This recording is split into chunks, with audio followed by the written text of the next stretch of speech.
我哋嘅罪。我哋相信耶穌基督為我哋死咗、埋葬咗，3日復活咗。當時亦都喺地上顯現咗40日，之後升天，喺天上坐喺父神嘅右邊，為我哋代禱代求。仲有耶穌會翻嚟。我哋因為最近咧，我接觸好多人咧，佢都會同我傾過呢個問題。佢話：喂，阿袁牧師啊，有一個咧佢咁問我嘅，咁佢話咧：喂，啲油喺邊度買㗎？買咩油啊？我又諗起蔡弟兄曾經買過一樽橄欖油俾我，我仲未食晒啊，仲有啲啊，好襟食啊！因為唔係用好多油啊嘛，而家。咁咩油啊？橄欖油啊？咩油啊？問佢啦嚇。唔係啊，嗰啲油喎，點燈嗰啲油啊嚇！而家仲點燈嘅咩？我哋唔係用電燈嘅咩？用點燈，我哋以前記得我好細個點油燈啊嘛，係嘛？有條芯咁啊，有個碟仔咁啊。係咪燈有條芯啊？係啦，有條嗰啲好幼嘅，咁就擺落嗰個油嗰度嘅，嗰個碟嚟嘅，有個碟仔嘅。咁啊一點啲咁多個豆黃豆咁大嘅啫，嗰啲就叫燈㗎啦。叫夜晚黑啊，好黑啊先至點嘅。嚇咩啊？而家仲有人點呢啲嘅咩？咁啊，唔係啊，嗰啲油啊，點燈嗰啲油啊。咁我就一頭霧水啦。咁佢話：聖經講嘅咧，嗰幾個童女咧，佢咪點咗燈嘅？我想買嗰啲油嚟點燈啊，因為耶穌就快翻嚟啦。如果我點就盞燈等耶穌翻嚟啊嘛。哦，咁我就知啦。因為佢啱啱入到嚟，跟住分享佢話咧，而家末世啊嘛，佢喺網上睇到好多耶穌就快翻嚟啦，好多自然界嘅現象。咁啊，佢就話要買嗰啲油，問我喺邊度買？我唔係喎，嗰個油唔係講啲真係嗰度油喎，油係代表咩啊？聖靈嘅標記啊嘛，一個係油啊嘛，係咪啊？膏油啊嘛。係咪又係聖靈嘅標記？水都係聖靈嘅標記，風都係聖靈嘅標記啊嘛，雨啦係咪啊？有7個標記啊嘛，火啦係咪啊？呢個標記嚟㗎嘛，嗰個油係聖靈嘅標記嚟，即係你要有聖靈啊嘛。如果你冇聖靈㗎，唔係喎，點解嗰童女又唔肯分啲油俾其他嗰啲嘅？要佢去買喎，即係有得買，即係佢即係咁問我啦，咁我解釋咗佢聽，咁啊唔知佢明唔明啦，但係佢都知道少少啦。即係佢好多人都知道而家係末世，耶穌就快翻嚟。我哋就睇下大自然嘅現象。耶穌都分享過，當災難嚟之前會點樣呢？呢個世界末了之前係會點樣呢？大家可以睇下呢個馬太福音嗰度講得清楚啦，路加福音都係講嘅。咁啊當時即係地球會變㗎嘛，係咪先啦？自然界會變㗎嘛。甚至乎咧呢個好似2014年、15年咧。曾經叫血月啊嘛，有冇見過啊？大家都見過啦，喺外國最犀利啊，香港都見過，好紅噶嘛個太陽，咪個月光係咪啊？月光好紅啊嘛，血月啊嘛，好似2014年、15年左右嗰件事有冇見過？聖經有講噶嘛。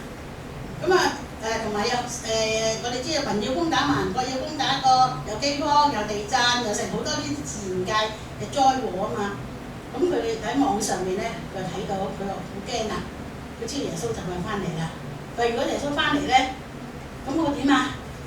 咁如果我當時唔被提嘅，咁點啊？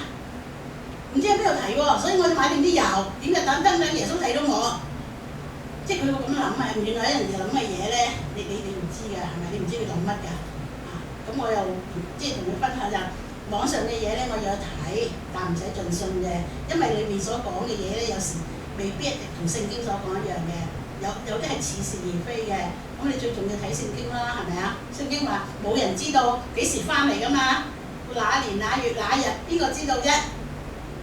我哋曾經都知道啦，係咪啊？佢講過㗎啦。2000年有人話耶穌翻嚟，走晒上去呢個大帽山，跟住又唔知幾時耶穌翻嚟，就去晒唔係廣西叫咩西啊？西安定邊度走晒去嗰度？冇翻咧，未翻係咪啊？但係即係耶穌一定會翻嚟嘅，所以即係有陣時咧，我哋咧就唔好太過相信網上所講嘅，我哋可以聽人哋解釋嘅，我哋咁樣㗎。有啲係聖經學者講嘅，我哋可以信多啲啦。但係最重要嘅睇下同聖經相唔相符。如果同聖經相反嘅，我哋要拒絕，係咪？因為最重要嘅係聖經記載嘅，我哋就會多數會接受，因為咧睇下佢點樣講啦。因為解經又你唔知人點解係咪啊？有啲嘅解法係唔同嘅。咁我呢個只不過係我題外話同大家講一講嘅啫。咁喺雅各書嘅裏邊咧，就曾經咁講嘅，開頭就話咧，如果你哋落喺苦難裏邊、災難嘅裏邊，你哋都唔使驚。原來有啲嘢咧係我哋試驗你嘅信心嘅。當你信心經過咗試驗之後咧，你就開始能夠生咗忍耐啊、成啊嗰啲咁嘅嘢啦。咁慢慢你就相信原來上帝得嘅，真係幫助到我哋嘅。我可以咧，因為經歷過呢啲嘢，我嘅信心就增長嘅。咁另外咧，就話到呢個信心就產生咗啦，信心嘅產生啊嘛。然之後你嘅信心會受到試驗，你就唔好諗住咧，我遭遇到咁嘅嘢，係咪上帝俾我嘅咧？係咪上帝要我咁樣經歷咧？係咪上帝唔理我咧？唔係，聖經冇咁講。原來上帝唔可以被試探嘅，上帝亦都唔試探人嘅。係咪啊？有時我哋嘅經歷咧，有機會係你自己嘅私欲，你自己諗翻嚟，或者你自己有啲行為而做出嚟嘅，所以唔好將佢歸咎俾上帝。有時都未必一定係你自己嘅行為啊成嘅，有機會例如點樣咧？聖經裏叫約伯記，好似約伯咁樣，聖經上帝為佢做見證。你睇下我個僕人約伯。佢完全正直，遠離惡事，敬畏神啊！世上有邊個好似佢咁好啊？咁樣啊，為佢做見證嘅，唔止一次嘅，為佢做咗幾次嘅見證。但撒旦點啊？話你而家保護佢啊嘛，祝福佢啊嘛，佢咪敬畏你咯？你試下唔祝福佢啊嗱，攞走佢啲嘢啊嗱，佢即刻唔愛你啊！但上帝允許撒旦去試探約伯，約伯真係失去咗佢嘅所有嘅財產，甚至乎佢嘅兒女都冇埋。咁撒旦又話啦，梗係啦，你冇害佢個人啊嘛，身邊嘅嘢，身外之物冇乜所謂啦，係咪啊？所以佢咪仲係敬畏你咯。你試下害佢嘅身體啦，等佢受傷啦，愛啦，佢唔即刻離開你啊！上帝話，但係應俾佢去試探佢，但係咧你唔好害佢嘅命。上帝仍然保守約伯嘅命，唔俾撒旦害佢嘅命。嗱，我哋如果睇約伯記，你知道約伯幾慘㗎啦，係咪先啦？咁但係後來約伯佢點樣講咧？佢話我從前係風聞有上帝，我都咁敬畏上帝，完全正直，遠離惡事，敬畏神。就算佢身體有咁嘅事都好啦，佢都不以口犯罪啊，去得罪上帝啊。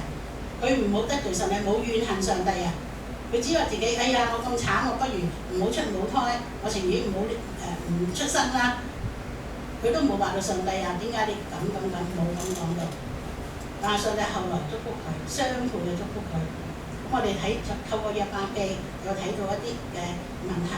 有陣時係靈界裏邊嘅問題，但必須經過上帝允許。所以如果我哋遭遇到各樣嘅困難、各樣嘅事，好低谷嘅裏邊都好啦。我哋嘅信心仍然要持守，因為上帝仍然保守緊你㗎。有啲人係需要經歷之後個信心先增長，有啲人嘅信心唔使經歷咁多，佢更加增長。有時好難講嘅，呢啲唔係3言2語就話俾你聽，點樣就增長。總之你經歷過上帝嘅恩典，你信心自然就會增長。如果你有問題遇到嘅時候，即係話俾你聽，隨即上帝嘅恩典臨到。你要感恩，當你感恩嘅時候，你就會覺得原來上帝與我同在，原來上帝係得嘅。又記起我媽啦，佢唔痛啊，佢就唔會尋求神啦，係嘛？佢痛到佢就嚟死啦，佢話好痛啊，主啊，耶穌啊，我而家好痛啊，仲痛死我啦，你可唔可以醫我啊？咁佢又信得喎，原來耶穌係真㗎，耶穌得㗎，連個背脊都醫埋啊，唔痛啊咁啊，你係咪佢痛好辛苦啊？佢就要祈禱，平時嗌佢祈禱，佢耍我哋，得啦，你哋祈禱啦，我跟住講阿門啦咁樣。今次佢自己開口尋求上帝，尋找就尋見，係咪啊？呢個係應許嚟嘅。你唔尋求佢，你咪尋唔見咯，係咪啊？你要生命經歷過佢，你就知道你會為佢做見證。可能我媽唔知呢個見證啦。佢話咧哎呀，原來真㗎，原來得㗎。我初都唔知佢咩叫得，咩叫真。我為佢食咗唔知乜嘢啦，唔知我細佬買咗咩靈芝啊，乜嘢俾佢食就食咗舒服啦。原來唔係，佢話原來耶穌係真嘅，係得嘅，因為佢經歷到佢啊嘛。今日我哋嘅信心經過試煉，就能夠生出忍耐，亦都生出呢個信心嚟。呢個信心就係咁樣被生出嚟㗎啦。跟住咧喺雅各書度講到咧，你信心你都要成功喎。點解成功法咧？當你有問題要嚟到嘅時候，你有信心你要加上行為啊！你信佢，你要加上行為先得㗎。咁有幾個例子，咁啊其中我講一兩個啦。一個例子咧就亞伯拉罕啦，係咪啊？亞伯拉罕佢信神啊嘛，咁甚至乎咧，佢上帝俾佢老婆咧，好年老嘅時候生咗個仔啊嘛，呢個叫以撒啊嘛。咁上帝話咧，要從以撒而生嘅先係叫你嘅後裔，你其他生嗰啲都唔係叫後裔啦。都唔係承受㗎啦，都係亞伯拉罕嘅仔。而家沙地阿拉伯嗰班都係亞伯拉罕嘅後裔嚟㗎，全部都係㗎。亞伯拉罕有好多仔㗎嘛，都除咗以撒之外，佢以實瑪利啦，係咪？埃及嗰個使女生咁啊，呢咪沙地阿拉伯嗰班人咯。另外咧，一撒拉死咗之後咧，佢娶咗個基士拉係嘛？嗰個好似基士拉，又生咗幾個仔啊嘛。後來亞伯拉罕咪打發佢去，就係而家沙地阿拉伯嗰班人啊，咁啊，淨係留翻佢所有嘅嘢就俾咗以撒啊嘛，由以撒而生嘅先至係你嘅後裔。咁啊，以撒所生嘅咧，以撒又生咗一對孖仔啊嘛，孖仔之中咧，上帝咧就祝福細嘅，又冇祝福大嘅。佢話將來大嘅要服侍細嘅，又唔知點解係咪啊？咁有機會同大家分享一下啦。講呢個以掃同埋雅各點解上帝揀選咗雅各冇揀選以掃咧？係有原因嘅。咁我下次有機會同大家再分享。咁啊睇到呢個嘅好啦，到亞伯拉罕咧得個仔啦，以撒啦第一日上帝咧就話啦，你要將你個仔獻俾我。咁亞伯拉罕咧咪帶個仔，但個仔又孭住啲柴，咁去到個地方裏面。就獻築壇啦，係嘛？就擺個仔抌個仔落去，預備斬佢啦，係嘛？獻祭嘛，要切噶嘛。預備斬嘅時候，真係會死嘅，真係會死嘅。佢得個仔啫喎，冇人捨得㗎。你叫我都唔捨得啊！有乜可能啊？係咪斬我啦？不如係嘛？獻我冇問題，唔好獻我啲仔女，係咪啊？我唔捨得佢哋受苦，唔捨得將佢哋獻。但係聖經話亞伯拉罕因為信獻上咗以撒，原來上帝唔係真係要你獻以撒啦。跟住咧，天使就話啦：亞伯拉罕，你千祈唔好落手害呢個童子啊！我已經為你預備咗羔羊，你喺攞嗰隻嚟到獻祭啦。咁，有上帝係唔係真係要你咁樣做法嘅？上帝係試驗亞伯拉罕。亞伯拉罕話上帝話亞伯拉罕，因為你信我嘅緣故，你。呢個信心嘅緣故，佢點解咧？喺個希伯來書話，原來亞伯拉罕咧，佢相信上帝能夠叫以撒從死裏復活啊！佢嘅信心係咁大啊！原來佢個信心就係我獻上我做呢樣嘢，我相信上帝唔會咁殘酷嘅，上帝必定要佢從死裏復活，等以撒會從死裏復活。呢個亞伯拉罕因為相信加上行為，唔係淨係得個信字。當上帝叫亞伯拉罕從迦勒底嘅吾珥出嚟嘅時候，你又要離開本族本父家，要去到我指示你嘅地方，冇講咩地方，亞伯拉罕就出嚟就行去行動，呢個係佢亞伯拉罕嘅信心。另外一個咧就係挪亞啦，大家都記得啦，係咪啊？挪亞當時嘅世代咧，聖經話咧冇完全人㗎，人嘅罪惡滔天啊！上帝咧要用洪水淹沒晒你所有嘅有意識嘅嘢，都要殺咗佢，都要淹沒佢啊！咁啊叫挪亞啦，你做嘅方舟喺個山上面，你諗都諗唔到啊！喺山上面做咩方舟啫？可能挪亞都唔知咩叫方舟啊，可能做咗個箱出嚟啫。係啊，個方舟係個箱嚟嘅啫嘛，唔係我哋而家隻船咁樣嘅。我哋咁跟住咧，佢做咗幾耐啊？120年啊，好大隻啊嘛個方舟，做咗好多嘢啊嘛。挪亞就做啦，仲要傳義到，聖經話佢傳咗120年，傳義到。嗰120年裏邊，以前係未落過洪水，冇人知道洪水嘅，冇人見過洪水嘅，冇人可能甚至雨到水都未見過啊！就上帝咁講，挪亞就咁樣做，所以就救咗佢一家。今日你同我都係挪亞嘅後裔，佢哋都因為佢有信心，加上有行為。今日你同我都係，如果我有信心啊，我信㗎，我信神㗎，相信你會幫助我嘅。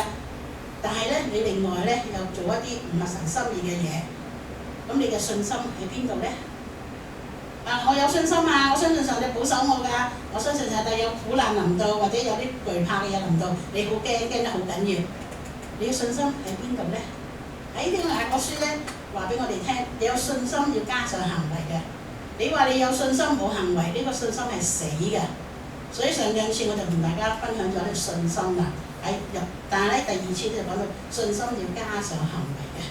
咁今次咧就亦都喺雅各書裏邊咧，我就揾到佢講嘅，原來咧有時咧嗰個信心咧喺你個口裏邊啊，舌頭嘅重要啊。我哋睇一睇個經文好嘛？第1章26節嗰度咁講嘅，佢話咧若有人自以為虔誠啊，卻不勒住他的舌頭，反欺哄自己嘅心，這人嘅虔誠係虛嘅。原來咧聖經又話俾我哋聽咧，如果你話自己係虔誠嘅，你認為自己好虔誠嘅，好愛主嘅，我好屬靈嘅，但係咧你把口亂咁講嘢嘅，得罪人多，稱呼人少嘅，咁你咧其實係呃緊自己咯。或者你把口話信，但係咧你實際上嘅行為就唔係信，咁呢個都係呃緊自己，呃緊自己。原來呢個你嘅虔誠唔係真嘅虔誠，上帝唔係話你嘅虔誠。如果你嘅真嘅虔誠咧，你就係勒住你嘅舌頭，唔好亂講嘢，唔好亂去講。